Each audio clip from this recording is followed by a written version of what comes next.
My name is Georgette Tutt, and I'm 84 years old.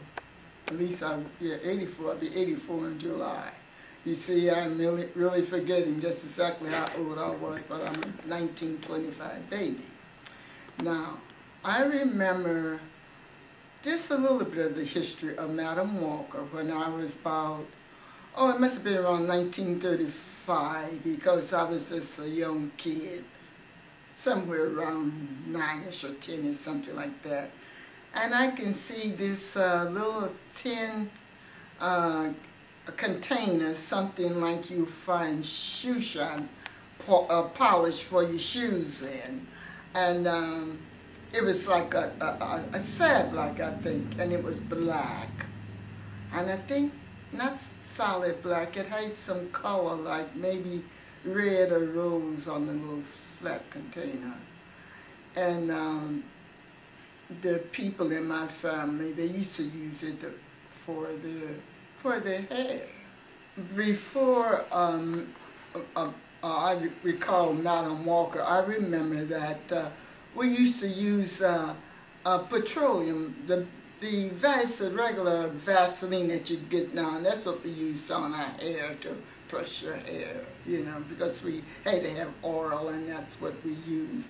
And then when people could use Madam Walker, that was like a step up, and people were able to buy that and use that. Other than that, they just went and got the Vaseline out of the jar and just, you know, rubbed it on the hair and pressed it.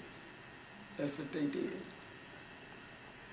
And I remember them speaking of Madam Walker.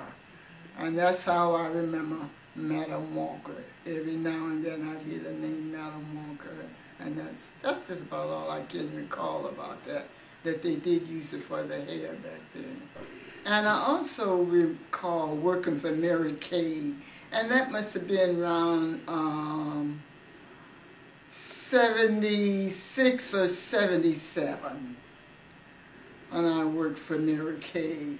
And I remember the first year I was with Mary Kay, I sold large amounts, so much that I got I think it was a free trip that I can recall. We went down to Texas to a big conference down in Texas, and I was down there for a couple of days, but I only worked there for just a little while, maybe just no more than about a year. And the way I came in contact with Mary Kay was because of neighbors. We had newly moved. They moved into the valley here, and they were our neighbors. And talking to them, and they told me about Mary Kay, and that's how I got acquainted with Mary Kay. And I don't know exactly how I made the contact to.